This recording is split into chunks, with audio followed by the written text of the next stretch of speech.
주식 투자의 꼬리가 몸통을 흔든다.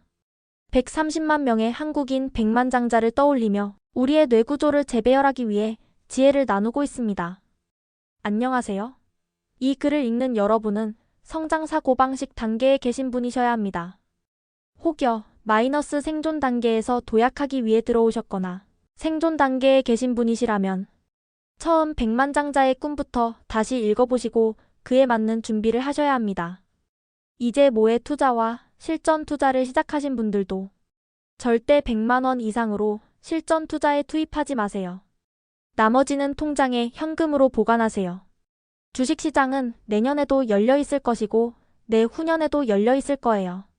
현금만 있다면 얼마든지 언제든지 살 수 있습니다. 과욕은 실패를 부릅니다. 명심하세요. 그리고 주식 투자를 시작하신 분이 계시면 구독하셨겠지만 아직 구독 안 하셨다면 구독하시고 댓글을 남겨주세요. 여러분의 뇌에 새겨질 것입니다.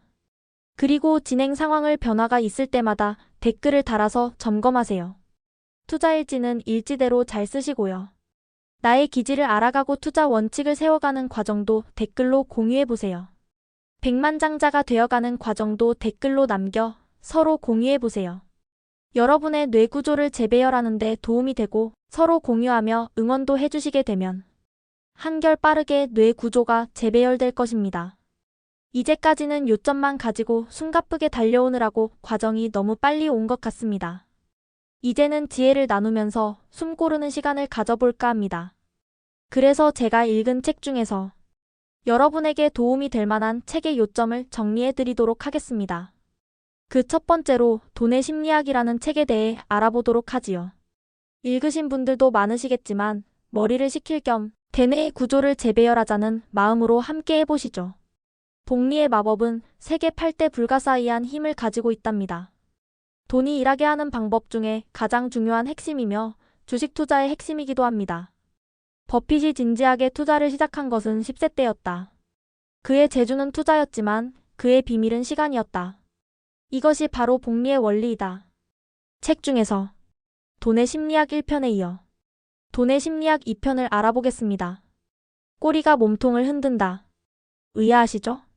워런 버핏은 자신이 평생 400에서 500곳의 주식을 보유했지만 대부분의 돈을 벌어준 것은 그중 10곳이라고 했다. 그들의 성공에 득이 된 행동이 수많은 행동 중 겨우 몇 %에 불과함을 간과하기 쉽다. 책 중에서 5. 부자가 될 것인가, 부자로 남을 것인가. 파국은 피해야 한다. 무슨 일이 있더라도 부자로 남는 방법은 하나뿐이다. 겸손함과 편집증이 어느 정도 합쳐져야 한다. 돈을 버는 것은 버는 것이다. 이를 유지하는 것은 별개이다. 상장될 만큼 성장한 회사의 40%는 시간이 지나면 사실상 시가 총액 전부를 상실하게 된다.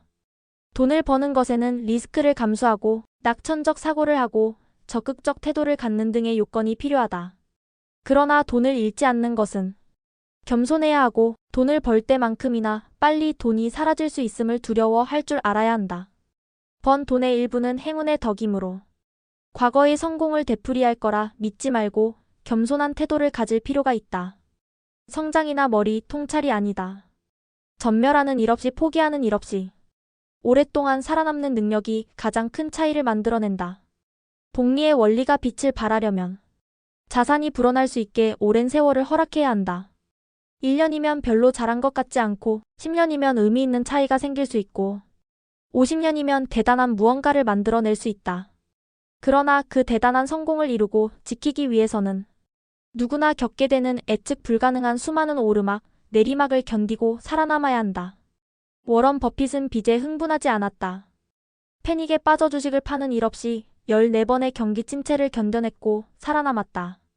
한 가지 전략, 한 가지 세계관, 스쳐 지나가는 한 가지 트렌드에 집착하지 않았다. 남의 돈에 의지하지 않았다.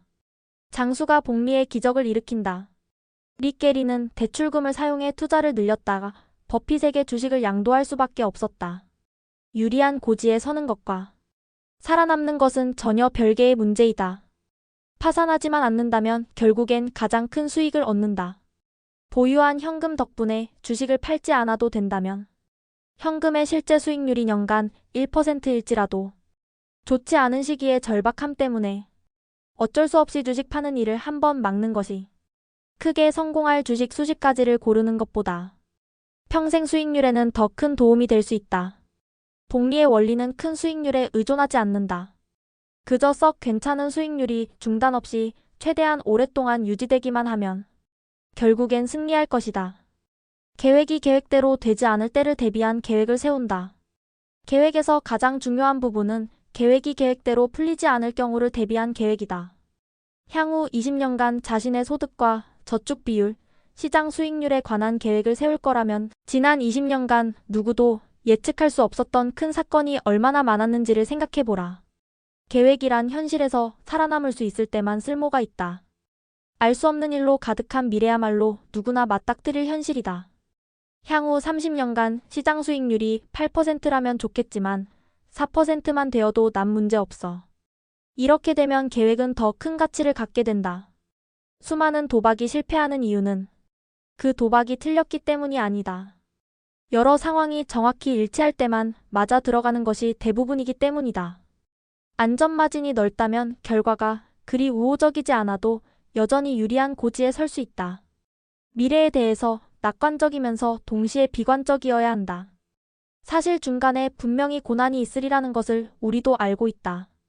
장기적인 성장 궤도는 올바른 쪽으로 위를 향하고 있다고 낙관할 수 있지만 거기까지 가는 도중에 때때로 지뢰밭이 있다는 건 역시 똑같이 확신할 수 있다.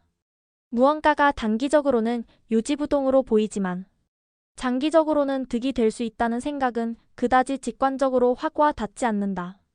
그러나 인생의 많은 일들이 이런 원리를 따른다.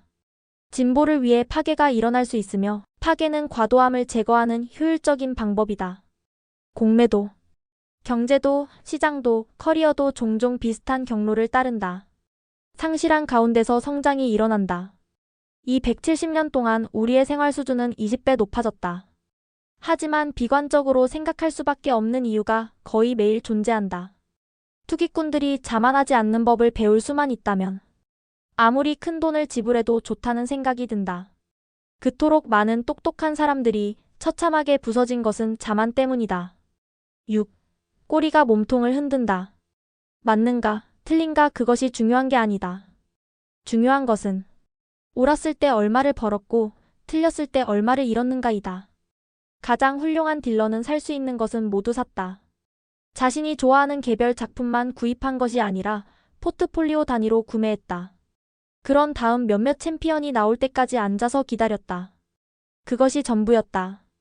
평생 모은 작품의 99%는 거의 아무 가치가 없는 것이고 나머지 1%가 대작이라면 그것은 문제가 되지 않는다. 절반이 틀려도 여전히 큰 돈을 벌 수 있다는 사실은 직관적으로 잘 와닿지 않는다. 이 말은 곧 우리가 많이 실패하는 것이 정상적이라는 뜻이고 우리가 이 사실을 과소평가하고 있다는 의미이다. 그래서 우리가 실패했을 때 과잉 반응을 보이게 된다. 1938년 월트 디즈니가 제작한 영화는 수백 시간 분량이었다. 그러나 사업적으로 따졌을 때 중요한 것은 백설공주와 일곱 난장이 오직 83분에 불과했다. 크고 돈이 되고 유명하고 영향력이 있는 것들은 모두 꼬리 사건이라 부르는 아주 이례적인 사건의 결과이다. 꼬리 사건은 1000분의 1, 100만분의 1 확률로 일어나는 평범하지 않은 사건의 결과이다. 더 안전하고 더 예측 가능하고 더 안정적인 수익을 원한다면 대형 성장 기업에 투자해야 한다. 혹은 그렇다고 생각할 것이다. 하지만 기억하라. 꼬리가 모든 것을 좌우한다. 러셀 3000 구성 중에 40%가 70% 이상의 시가총액을 상실하고 다시는 회복하지 못했다. 러셀 3000 지수 수익의 거의 전부가 구성 기업 중 2표준 편차 이상의 좋은 성과를 낸 7%에서 나왔다. 공공사업을 하는 기업도 실패율이 10% 이상이다. 투자에서도 금융에 관한 조언은 대부분 현재에 대한 것이다. 대부분의 경우 현재는 그리 중요하지 않다. 당신이 만약 평생을 투자한다면 당신이 오늘 또는 내일 또는 다음 주에 내리는 의사결정은 별로 중요하지 않다.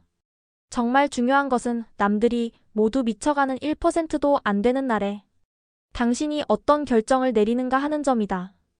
투자자로서 유능하느냐 하는 것은 자동주행 모드로 유유히 달리던 수많은 세월이 아니라 간간히 끼어드는 공포의 순간에 당신이 보인 반응이 될 것이다. 나폴레옹은 전쟁의 천재를 이렇게 정의한다. 주변 사람들이 모두 미쳐갈 때 평범한 것을 할 수 있는 사람. 매번 훌륭한 의사 결정을 내리는 사람은 없다. 꼬리가 성공을 주도한다는 사실을 인정하는 똑똑한 행동이다. 내가 TV에서 보는 멋진 농담들은 수백 번의 시도 끝에 건져 올린 꼬리 사건인 셈이다. 워런 버핏은 자신이 평생 400에서 500곳의 주식을 보유했지만 대부분의 돈을 벌어준 것은 그중 10곳이라고 했다. 그들의 성공에 득이 된 행동이 수많은 행동 중 겨우 몇 퍼센트에 불과함을 간과하기 쉽다. 여러분은 생각도 바꾸셨고 매일 실천하고 계시고 대뇌의 구조도 재배열되고 있는 중이니 이제 백만장자가 되는 일만 남았습니다. 천만장자, 억만장자의 길을 위해 다같이 파이팅 합시다. 이 영상이 도움이 되셨다면 좋아요와 구독, 댓글도 잊지 마세요. 인맥 레버리지를 구축하세요. 서로 댓글로 응원해주세요. 다음 영상에서는 돈의 심리학 3편을 전해드리고자 합니다. 감사합니다.